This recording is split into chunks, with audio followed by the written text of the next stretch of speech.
Fala pessoas, e aí, tudo certo? Aqui quem tá falando é o professor Andrei Tubarão, professor aqui do EducaPE TV de Biologia, tá? E você sabe que assim, agora eu vou falar para vocês mais um assunto importantíssimo para tu gabaritar a parte de Biologia no Caderno de Natureza, tá? Hoje é nossa aula 4, então agora é a vez de evolução. Lembrem que eu disse a vocês quando a gente começou o curso que cada aula eu vou falar de uma parte de um determinado capítulo que geralmente cai na prova do Enem, beleza? Então, agora, na aula 4, a gente vai ter que conversar um pouquinho sobre evolução. Mas eu já vou adiantando. Você vai prestar atenção só em mim, você vai olhar só para mim e para o meu quadro, que eu juro que no final eu deixo tu tirar um print do quadro e tudo que eu escrever aqui eu vou transformar num PDF, mando para a galera aqui do EducaPE e eles botam na descrição dessa aula. Você vai aqui na descrição, vai ter um link, você vai clicar e vai pegar todo o material que eu escrevi aqui, beleza? Porque aí facilita. Porque assim, como a aula é rápida, eu preciso que você preste atenção em mim. Você olha primeiro para mim, eu sou muito mais bonito que teu caderno.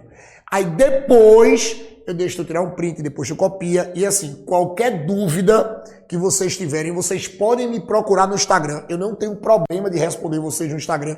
Já tem uma galera que veio falar comigo no @AndreiBio. Você vai lá no Instagram, @Andrei_Bio, tá? Me procura, pode mandar a dúvida para mim via direct que eu te respondo sem problema nenhum. E se depois você quiser mais coisa de biologia, você também me acha aqui no YouTube. Você sai um pouquinho do canal do EducaPE TV e você me acha lá no meu canal no Biologia com Tubarão. Quando você vai lá no Biologia com Tubarão, a gente também tem uma porrada de aulas de biologia lá que também pode te ajudar, tá? É outra ferramenta para reforçar o nosso trabalho aqui do EducaPE TV. Então, vocês podem ir lá no canal Biologia com Tubarão que vocês me acham, beleza? E assim, a ajuda que eu sempre peço, compartilhem com os amigos. Mandem essa aula da EducaPE TV, mande todas as aulas da EducaPE TV, mande o curso para os amigos, avisa, ó, o EducaPE voltou, o EducaPE Prepara voltou, vai para lá, as aulas estão massa e realmente só tem aula massa aqui, tá? Então eu preciso da ajuda de vocês para compartilhar essas aulas, compartilha, deixa o like, se inscreve no canal da EducaPE TV, porque você fortalece muito o projeto, esse projeto é feito com todo carinho por vocês, tá? Mas assim, saindo dessas coisas, vamos voltar, bota aí por favor, Robertão aí no quadro. Ó, hoje, como eu disse a vocês, hoje a gente vai conversar um pouquinho sobre evolução. E eu vou me prender um pouquinho com vocês hoje na parte de evidências evolutivas e teorias evolutivas, que é a parte que mais cai no Enem. A gente tem uma porrada de questões de evolução no Enem e sempre ou vai estar na casa de evolução, na casa das evidências ou vai estar na casa das teorias evolutivas. Aí a gente vai fazer assim, olha, a primeira coisa que a gente vai ter que falar aqui hoje, vamos começar com as evidências. Olha, eu preciso que vocês não esqueçam mais, a partir de hoje até o Enem, que quando a gente trabalha com as evidências evolutivas, olha, quando a gente cita essas evidências evolutivas, eu preciso que vocês saibam que foram a partir dessas evidências que a gente consegue comprovar a evolução. Eu preciso que vocês não esqueçam que as evidências, elas são um grupo de, vamos dizer assim, um grupo de estudos, um grupo de fatores que comprovaram que realmente as coisas passam por uma evolução. As coisas passam por uma transformação. Porque, ó, Robertão traz para mim. Lembre que no começo de tudo, ninguém acreditava em evolução, tá? Ei, olha para mim. No começo de tudo, ninguém falava de evolução. No começo de tudo, todo mundo era fixista. Lá na Grécia Antiga, aqueles estudiosos gregos, todos eram fixistas. Tu sabe o que é o fixista? É aquele cara que acredita no fixismo. Tu lembra o que é o fixismo? Não. O fixismo é aquela teoria que diz que nada evolui. Nada evolui. Tudo foi criado daquele jeito, porque é daquele jeito e dali não vai sair. Isso é o fixismo. E quem acreditava nisso era uma pessoa chamada de fixista. Sendo que depois outros estudiosos, sabendo e estudando essas evidências, eles conseguiram provar que os seres conseguem se transformar.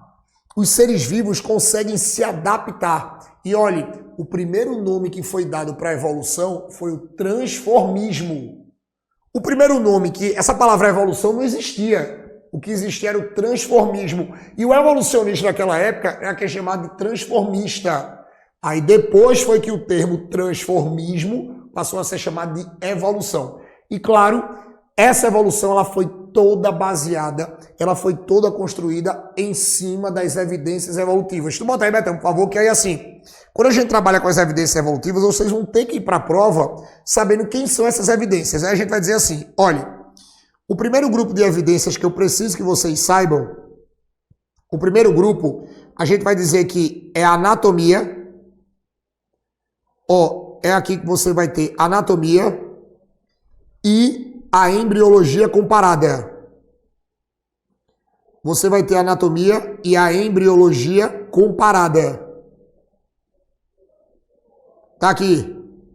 Essas são as primeiras evidências, tá? Anatomia e embriologia comparada. E um detalhe, dentro desse grupo de anatomia e embriologia comparada, a gente estuda o seguinte, ó. Dentro desse grupo, presta atenção, a gente vai ter os órgãos, homólogos, os órgãos homólogos e análogos, daqui a pouco eu vou falar deles, porque essas são as evidências muito cobradas na prova, os órgãos homólogos e análogos. Aqui a gente vai ter os órgãos vestigiais. Ó, aqui eu vou ter os órgãos vestigiais. Cuidado com isso. E aqui eu vou ter, ó, a embriologia comparada. Aqui eu vou ter a embriologia comparada. Cuidado com isso. A gente vai ter a embriologia comparada. Então, assim, o primeiro grupo de evidências que está aparecendo aí na tela para vocês é a anatomia e a embriologia comparada. Dentro dessa anatomia e dessa embriologia, a gente estuda órgãos homólogos e análogos, órgãos vestigiais e embriologia comparada. Ah, Tubarão, mas tem outras evidências? Tem. Ó, aqui vocês ainda vão ter que dar conta dos fósseis.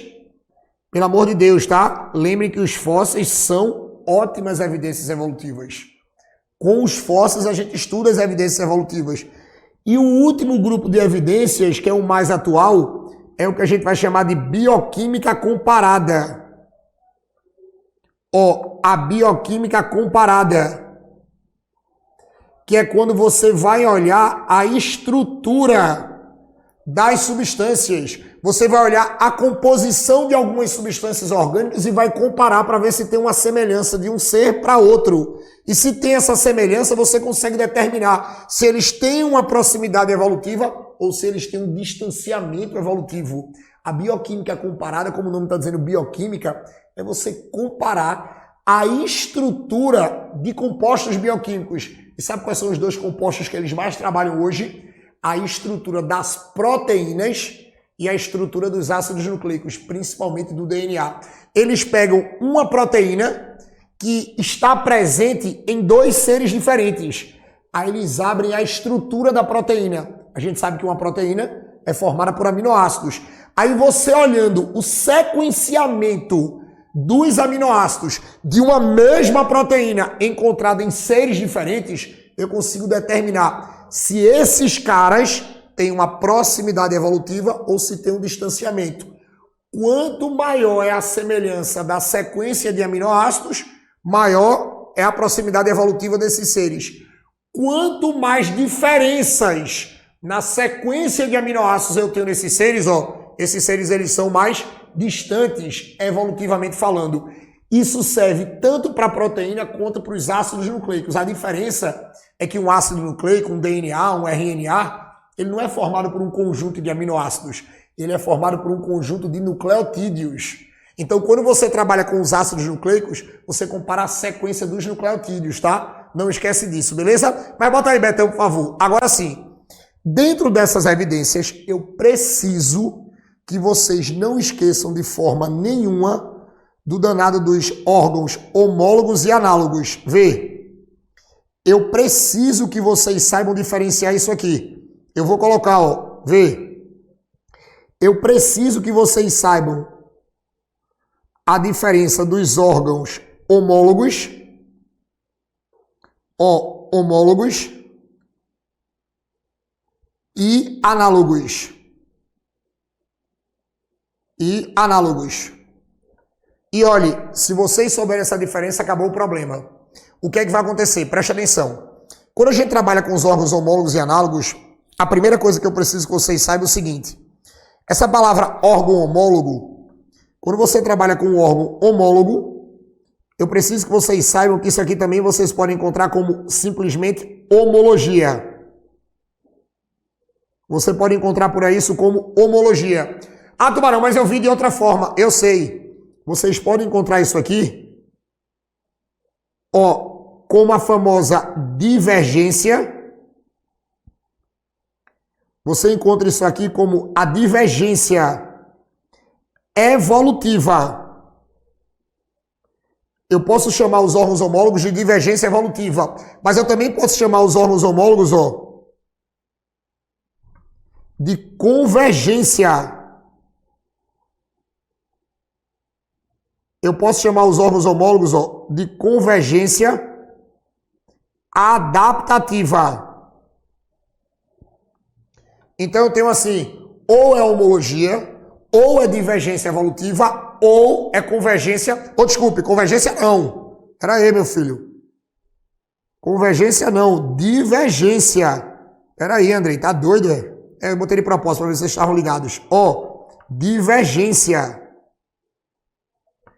Então você vai dizer que os órgãos homólogos, ó, e você pode chamar de homologia, divergência evolutiva ou divergência adaptativa. Agora, quando você estuda os órgãos análogos, vê a diferença, que é isso que eu preciso que vocês tomem cuidado. Quando você diz que os órgãos são análogos, você pode dizer que isso aqui é a analogia. Ó, analogia. Mas você pode dizer agora, viu? Você pode dizer que isso é a convergência. Você pode dizer que isso aqui, ó, é a convergência, vê, evolutiva. A convergência evolutiva.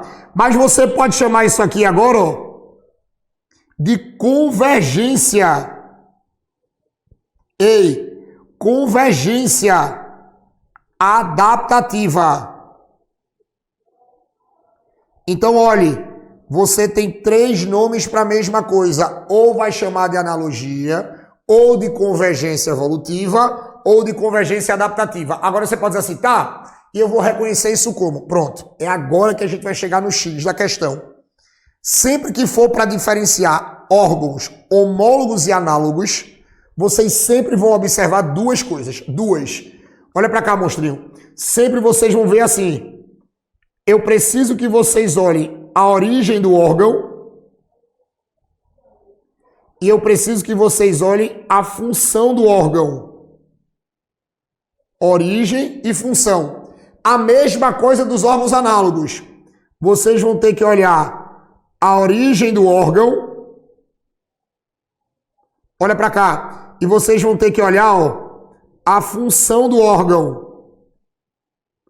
Origem e função. Aí você pode dizer assim, tá, e eu vou matar essa história como? Olha pra cá.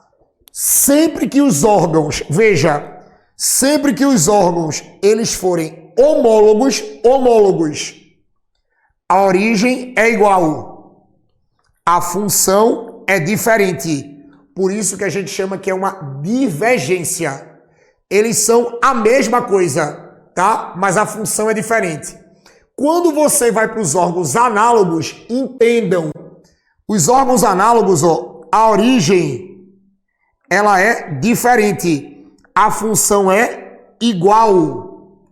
É por isso que a gente chama de convergência. Traz para mim, Betão. Aí vê como é que vocês vão entender isso. Andrei, dá um exemplo aí de órgãos homólogos e órgãos análogos. Agora, começando com os órgãos homólogos, imaginem o osso do meu braço, ou melhor, os ossos dos nossos braços. Eu tenho aqui, ó, os ossos do braço humano. Para quem não sabe, são os mesmos ossos da pata dianteira do cavalo. Veja, a pata dianteira do cavalo tem os mesmos ossos que o nosso braço. Os ossos são iguais? São. Eles têm a mesma origem? Tem. Eles são a mesma coisa, ó. Mas a função é diferente? Não. Por que a função não é diferente? Porque o nosso modo de vida é totalmente diferente do modo de vida do cavalo. Nós temos uma adaptação totalmente diferente da do cavalo. Então vê qual é a ideia. O osso é igual, mas quando chega na funcionalidade, ó, totalmente diferente, ó. Cada um vai para um lado. Por isso que a gente chama de divergência. Porque começa igual, função diferente, divergência adaptativa. Porque a adaptação é o modo de vida que torna isso diferente. Então, por exemplo, os ossos do meu braço são iguais aos ossos da pata dianteira do cavalo. São iguais aos ossos da asa do morcego. O morcego é mamífero. Ali é osso. E são os mesmos. Agora, a asa do morcego, os ossos na asa do morcego, trabalham igual ao meu braço? Não. Mas eles são iguais? São. Tem a mesma origem. Mas a função é totalmente diferente. Órgãos homólogos. Aí você pode dizer, pô, André, entendi. Mas e quando for análogo? Vê como análogo, mas é mais fácil. Imaginem a asa de um inseto. Por exemplo, a asa de uma mosca. A gente sabe que a mosca é um inseto que voa, um inseto alado. Tem uma asa lá. A asa de uma mosca. Aí eu vou comparar a asa de uma mosca com a asa de um passarinho. Ei, a mosca é um invertebrado. A asa é formada basicamente de quitina, é um polissacarídeo, é um açúcar estrutural, não tem osso, é um invertebrado. Mas é uma asa. A asa de uma ave é um vertebrado, tem pena, tem osso, mas é uma asa. Veja, as asas são iguais? Não. Origem totalmente diferente, pelo amor de Deus, monstro, totalmente diferente. Um é um invertebrado, outro é um vertebrado. Mas vê, e a função? A mesma, serve para voar. A asa de uma mosca faz a mosca voar? Faz. A asa de um passarinho faz o passarinho voar? Faz. Então vocês concordam comigo que a adaptação é igual. O trabalho é igual, mas a função totalmente diferente. Aí vê como é. Começa diferente, mas aí vai começar a função. Aí se iguala. Começa diferente e depois se iguala. Convergência. Começa diferente e depois se iguala. Convergência adaptativa. Por que adaptativa? Porque a origem é diferente. Mas a funcionalidade tornam elas iguais no trabalho. Por isso que a gente diz que os órgãos análogos é uma convergência. É uma convergência porque trabalham para a mesma coisa. Aí você pode dizer assim, pô, André, entendi. E como é que isso caiu no Enem? Olha, toda vez que eles botam questão de evidência no Enem, provavelmente a questão de evidência vai ser sobre isso. E olhe, sempre é o mesmo modelo. Ele vai dar uma situação, problema, tipo um texto. E nesse texto ele vai contar a história de dois órgãos. Aí vocês vão dizer se naquele texto aqueles dois órgãos são homólogos ou são análogos. Aí sabe como é que tu faz? Olha os dois órgãos. Se eles forem os mesmos, mas trabalharem para coisas diferentes, homólogos. Agora, se eles tiverem origens diferentes, mas trabalharem para a mesma coisa, como eu dei o exemplo das asas, eles são análogos. A única coisa que eles podem tentar derrubar vocês é que eles vão dizer que os órgãos homólogos é uma convergência, ou os órgãos homólogos é uma divergência adaptativa ou evolutiva. E os órgãos análogos é uma convergência adaptativa ou evolutiva. Você só tem que botar isso na cabeça. Homólogo, divergência. Análogo, convergência. Homólogo, divergência. Análogo, convergência. Se você botar isso, você não erra nunca, tá? E lembrem que naquela parte também, eu também botei órgãos vestigiais. Olhe, órgãos vestigiais são órgãos que a gente encontra no corpo que não tem função fisiológica nenhuma, mas é uma evidência que a nossa fisiologia evoluiu comparado com outro ser. Sabe qual é um exemplo que a gente lembra logo de órgão vestigial? O nosso apêndice. O apêndice vermiforme do nosso intestino grosso. É o apêndice. Tu sabe para que ele serve? Só para inflamar e a gente fazer a cirurgia de apendicite. Só. Não tem função nenhuma no corpo. Mas aquele órgão dentro do nosso corpo, ele é uma evidência que outro animalzinho próximo da gente precisa dele evoluído. Sabe como é que a gente faz a comparação? Eles comparam muito o apêndice do coelho com o apêndice do ser humano. São mamíferos. Mas o apêndice do coelho é desenvolvido. E o coelho usa o apêndice para digerir celulose, que é a base da comida do coelho. E o nosso apêndice vermiforme não serve para nada. A gente não se alimenta de celulose. Ou melhor, a gente não digere celulose. A gente não tem só a celulose como nutriente. Então o apêndice da gente, ó, ele atrofiou, porque outras partes do corpo começaram a trabalhar com tanta eficiência que a gente não tem mais utilidade. Então ele vira no nosso corpo só um órgão vestigial. Então, geralmente, quando vocês pegarem algum órgãozinho que em um ser próximo da gente ele é evoluído, no outro não é, e ele é meramente só um figurante no corpo, a gente chama isso de órgão vestigial, tá? Cuidado com isso, beleza? Então, olhe, dentro dessas evidências, a gente consegue ver as teorias, beleza? Tranquilo? E, ó, com isso, a gente fecha essa aula 4. Agora, ó, não esquece que já tá aqui no canal, aula 1, a 2 e a 3. Tem que assistir tudo porque é uma sequência, tá? É a sequência para acertar todas as questões de biologia no Enem, beleza? E assim, eu encontro vocês aqui nas próximas. Beijo no coração de vocês. Valeu!